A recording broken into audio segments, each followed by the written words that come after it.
there's strategy from two perspectives there. And I think that's what gives us an edge is that, we've got the investor brain, but we also have the designer brain.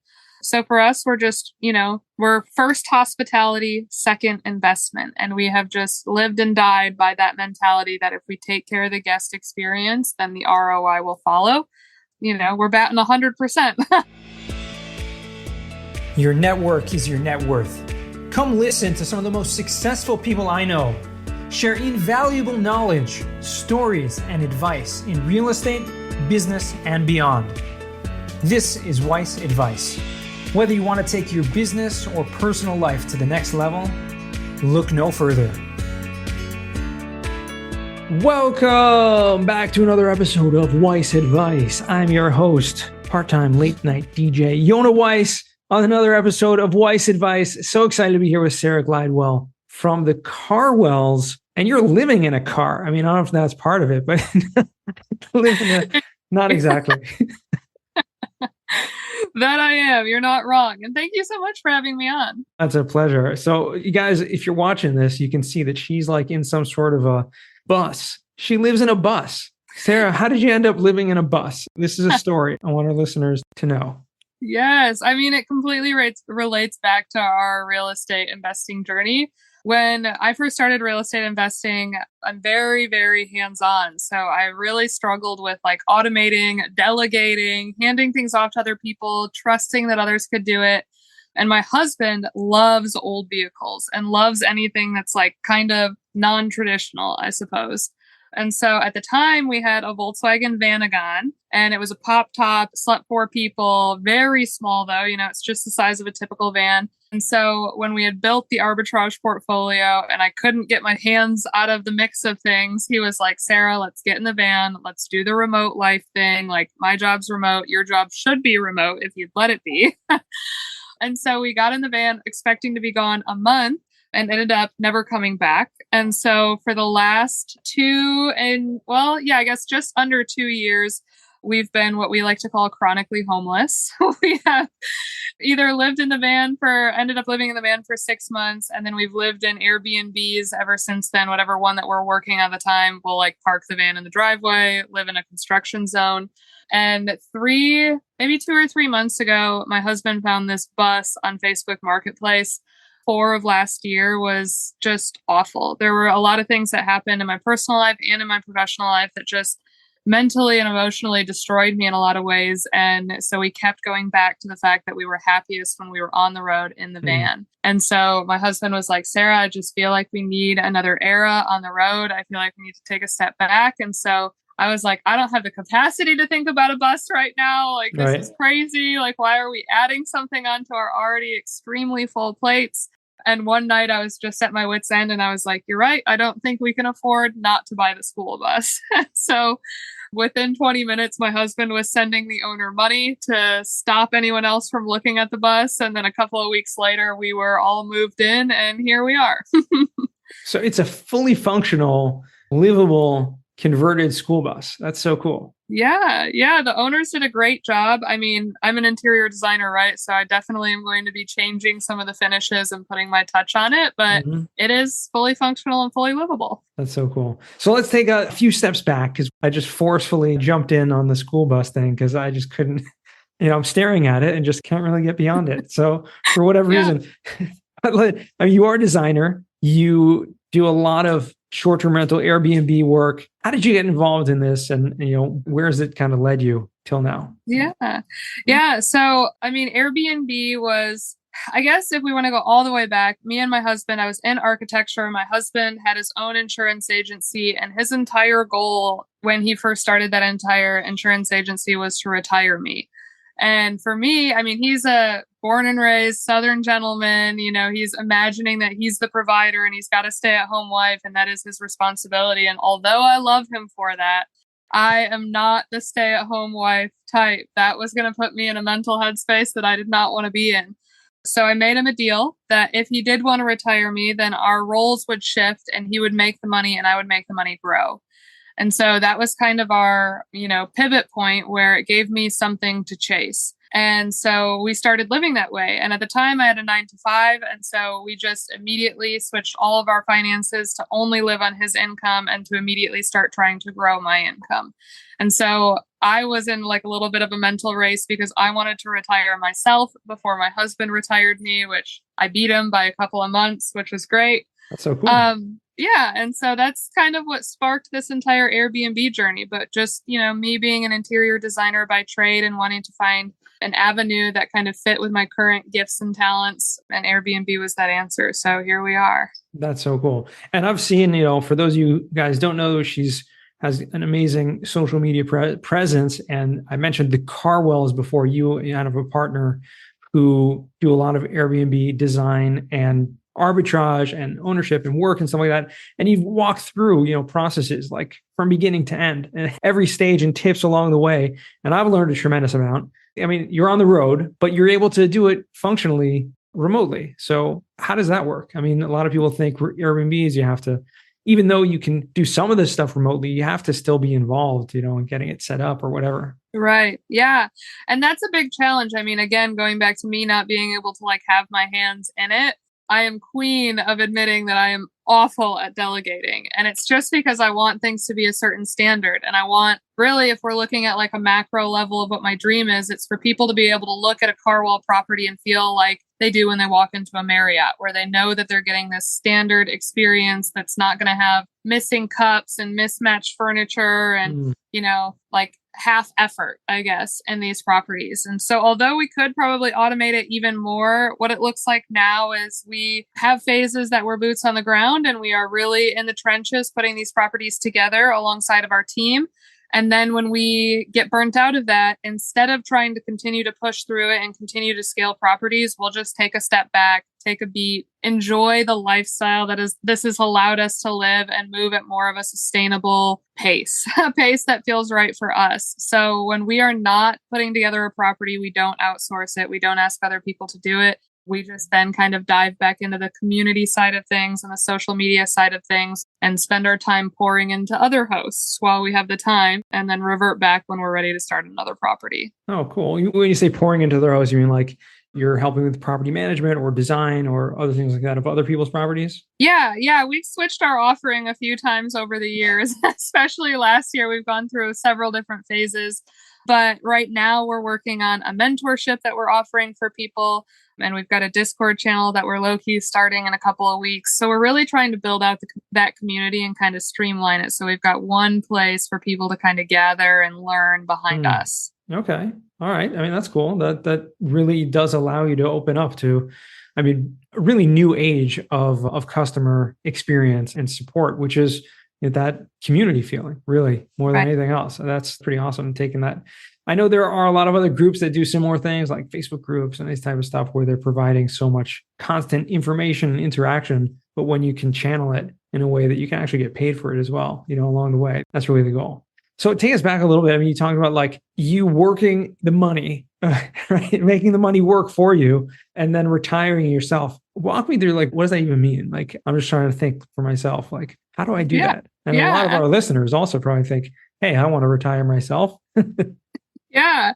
Well, when I was going to college to be an interior designer, I had parents who were super plugged in. And so I was very fortunate to have that. And at the time, of course, college, people my age are all buried under student loan debt. Mm-hmm. And I would have been in the same exact situation had I not had my dad sit me down and just be like, Sarah, I love that you're creative. I love that you're pursuing your passion. But at the end of the day, the interior designers of the world make between $38,000 and $50,000 a year. And so that is your reality. If you want to pursue this, but by all means, go pursue it, but don't get yourself in a ton of student loan debt. And so I went to a less expensive college. I was super cognizant of how much money I was putting, into this education and how long it was going to take me to pay it off. And so I moved down to Texas because they paid more and I wanted to get that student loan debt removed.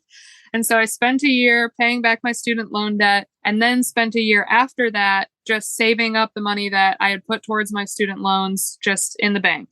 And so I saved up 20 grand and I heard this thing called arbitrage. And I was like, you know what? I think that this really could, fit well into our lifestyle. And so we started pursuing that. And I had calculated that, the arbitrage units in a very conservative market would make about 12 grand a year. That would go back actually into my pocket. And so I needed 4 of those to replace my current income.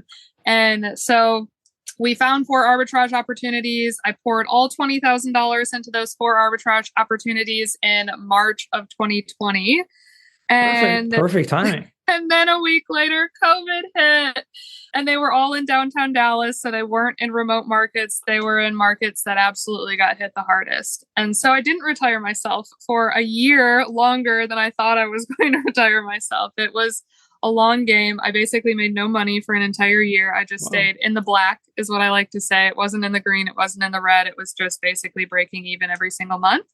And so as a pivot or a panic pivot, Emily and I decided to start an interior design business focused around short-term rentals because there were so many people in the space that I was rubbing shoulders with that were just dropping the ball on the design front. Sure. And so that's what we started doing all throughout COVID, was designing for other people because my savings was depleted and my business was not thriving.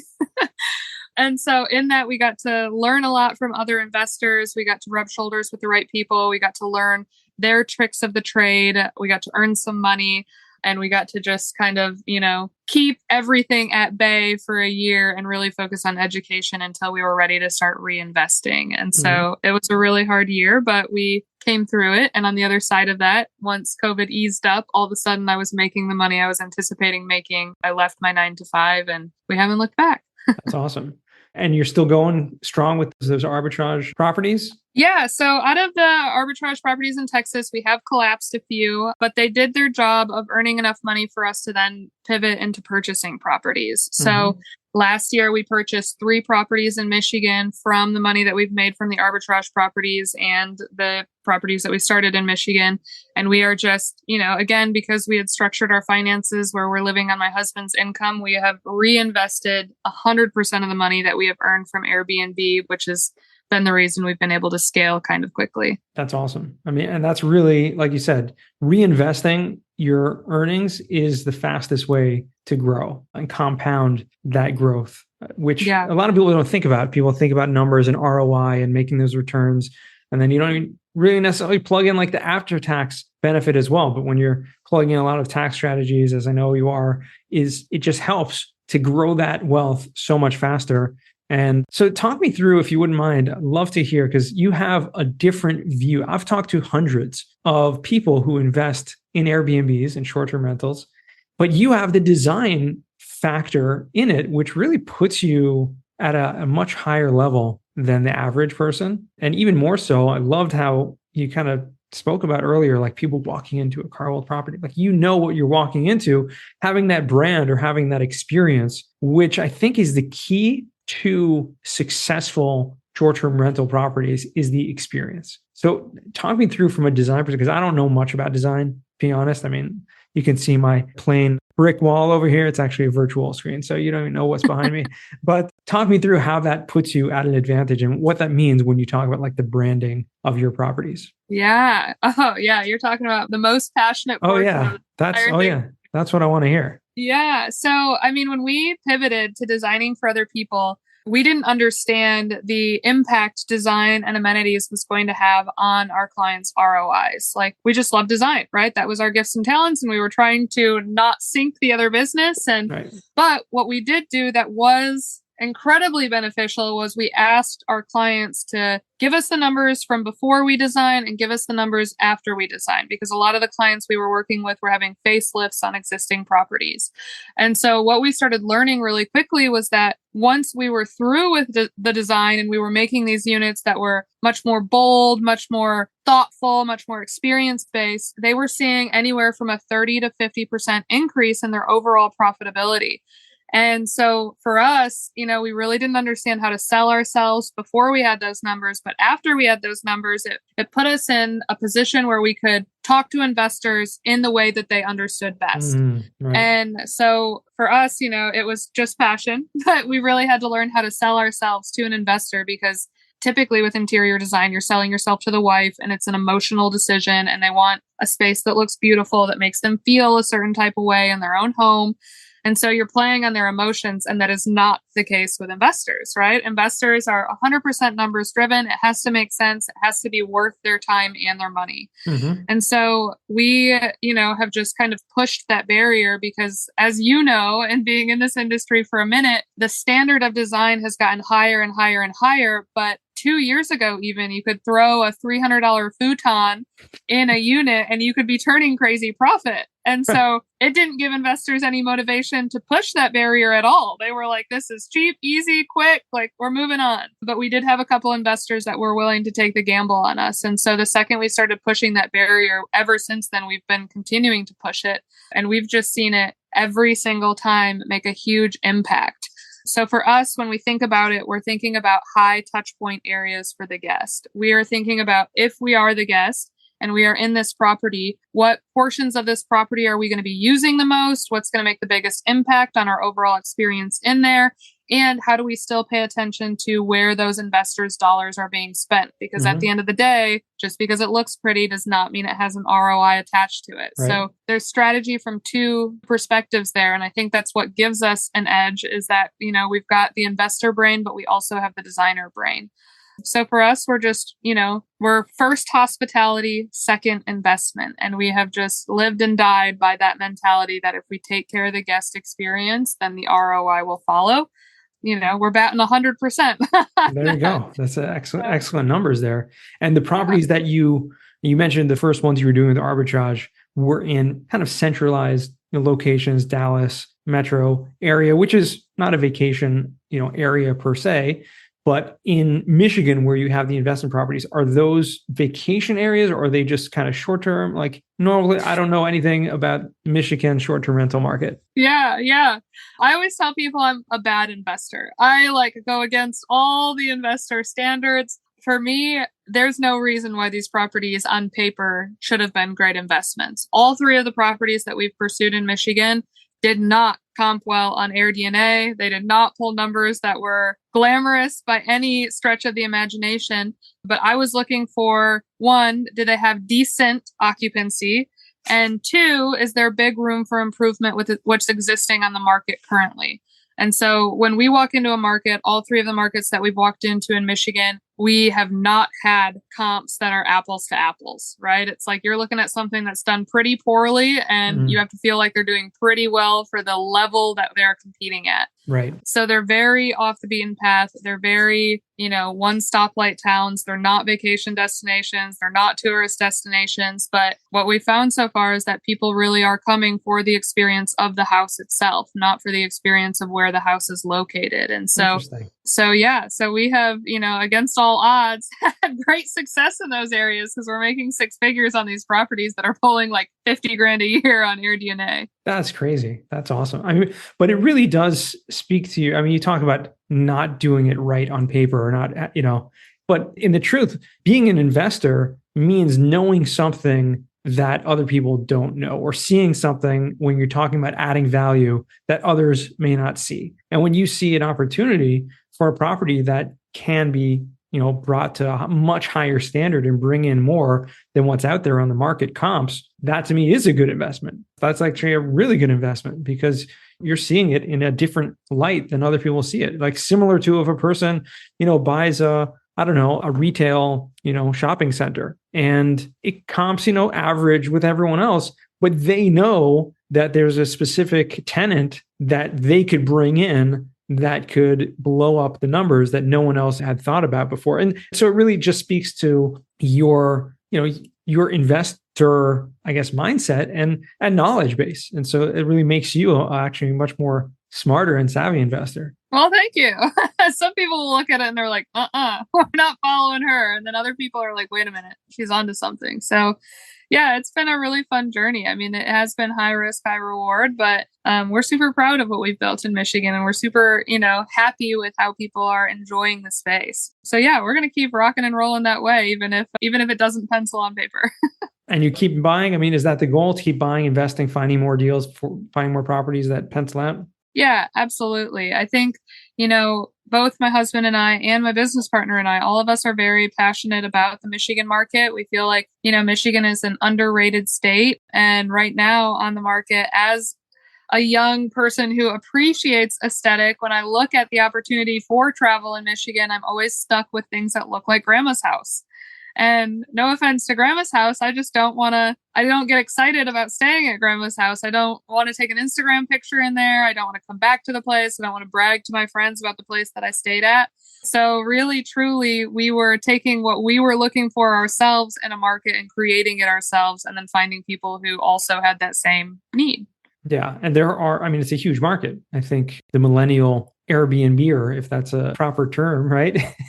Right. Is looking for that, is looking for more experience also. Not just the design is huge, but the experience, I think, is something you hit on also. I mean, are you having amenities there? I know a lot of properties will have like a game room and a pool or jacuzzi, hot tub, whatever you want to call it. And these type of things, are these type of amenities or other things I may not be thinking of that you've added to some of these properties that would be great additions to our listeners? Yes, 100%.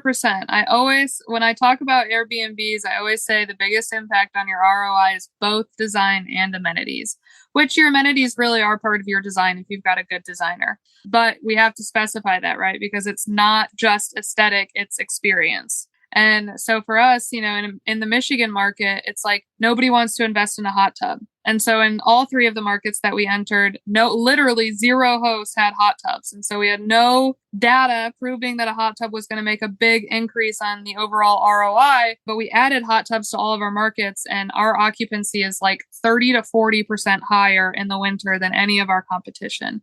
And then we're adamant about having it be a lake house, right? We want that lakefront property. We're willing to pay more for a property that is right on the water so that they get that experience. Because at the end of the day, right, we're not in markets where people are coming for the city itself. They're coming for the property. And so the property has to have all of the amenities that they want to keep them occupied for a week in the summer without feeling like they ever have to leave or are bored. So we are very amenity heavy. We are pro game rooms. We have a property with a speakeasy in the basement of it. We're really adamant about making sure that both in the winter and the summer, we're catering to that Michigan traveler so that they've got something to do always. That's so cool. And are people coming to Michigan from out of state to travel, or most of your, do you even know? I mean, are most of your travelers people who are, traveling to the lake for an experience who live in state? Yeah, that's such a good question, and one that most people don't ask me. But no, we don't usually get a lot of people from out of state, except for a lot of Chicago traffic. So all the people from Chicago, they're 3 to 4 hours from any of our properties. And so in the summer, we get a ton of travel from Chicago. But I always tell people that, I lived in Texas for 7 years. My husband is from Texas. And I always tell people that Michiganders travel like Texans do. Texans love Texas. And so they travel within their state. Michiganders are the same exact way. In the summer and in the winter, they don't travel outside of the state of Michigan unless they're snowbirds. They travel within the state of Michigan. So it's like everyone in the lower peninsula travels north in the summer. Everyone in the winter wants to go and stay at a cottage that has a hot tub. So we get a ton of in-state traffic. And then our secondary market is Chicago that brings the rest of our traffic. But we really don't have anyone flying in to stay at our properties. Yeah. Well, I mean, not necessarily flying in, but I mean, it is travelable by car from many destinations. But I guess once you get there, going to lakefront property in Michigan, you got to be close enough that it makes sense to go there. Right. That, just a curious question, because I do have a lot of clients and people I know who own properties like in the Smoky Mountains. And it's a very big vacation destination. And people will travel there by car from like tons of other places, not necessarily by plane, but by car will travel there from everywhere. So I was just wondering if you had any data on that as well, but it sounds like you do. So that's really good. That's good to know. Yeah, absolutely. Yeah. Yeah. Great question. So, Sarah, I mean, I would love to go on and on and on and on with this, and we certainly could, because I have like 103 more questions here. But I want to transition to the final four, because we're running out of time. And these 4 questions I ask all my guests, and I'm curious to hear from you what your worst job that you ever had was. Yes. Worst job that I've ever had to date. I actually worked at this job with my now business partner and best friend, was working at a grocery store. Both Emily and I were cashiers at this grocery store, and it was an hourly position. It was when we were in college. And I just remember both of us standing there at the cash register side by side all day long and just being like, this is painful. This is painful. Like I can feel myself getting less intelligent by the minute, standing here doing mindless work all day, every day. And I just remember that feeling like my own personal version of hell. And Emily kind of feeling that same way. And so, now looking back to have that experience with her and have, that moment with her where both of us were like, this ain't it. It really was a game changer for us. Well, and so the two of you together, became really entrepreneurs together and really had that. That's amazing. You both had kind of that bottom experience at the same time in the same place. Yeah, we have been inseparable for literally almost our entire lives. So we've gone through it all together. That's awesome. Well, good for you. So second question is going to be, what's a book you've read that's given you a paradigm shift? Yes. So at the very beginning, before Ethan and I had decided, it was like post us deciding that I was going to make the money grow, but pre-deciding what that vehicle was going to look like, my husband had, an ad popped up on his Facebook, and it was for this free book that you could order, have shipped to you. And he was like, you know what? He's like, I'm just going to do it. Like, it's free. What could be the harm? He didn't even ask me about it. He orders it. He reads it. And after he reads it, he's like, Sarah, he's like, I really feel like this is something that you would enjoy. Like, this is something you could really latch onto. And I was like, sure, whatever, so on and so forth. And so the book was called How to Become Financially Independent on Airbnb. And it's by Brian Page. And the bottom sentence in parentheses says, without owning any property. Mm-hmm. And so for me at that point in time, actually bringing home after taxes, retirement, so on and so forth, I think I was bringing home like $32,000 a year. I was like, that sounds incredibly attractive, right? That sounds like a bite that I can take. And so, like I said, it was like a 15-page book, maybe a 30-page book. I mean, it was a one-night read, but that one book, we immediately were like, wheels were turning. And probably within a month, we were all of a sudden down this arbitrage rabbit hole. Wow. And I think the important thing is, though, you took action, which not a lot of people do. People read books all the time, but you took action. And that, speaks more to who you are as a person than really anything else. And that's amazing to see how totally, and I kind of joked about this earlier, but like a tiny little book can change the trajectory of your whole life. And it really has. You wouldn't be living in a school bus had you not read that book. It's so true. Yeah, there's definitely something about divine timing where it's like you have to hear the right thing at the right time to be able to implement it. And that definitely was that book for me. Wow. Awesome. So third question is, what's a skill or talent that you would like to learn? Yes. Skill or talent that I would like to learn. And I feel like the reason I haven't learned it yet is because my husband's so good at it that I get to watch him do it every single day. And so it hasn't really put the pressure on me to learn this. But really, truly, I think something that I've seen change a lot of people's lives and I think I could get a lot better at is sales in general. I have a huge respect for it because my husband is an insurance salesman. He owns his own brokerage. But, you always have this idea around sales that it's very sleazy. You're, conning or manipulating someone into making a purchase.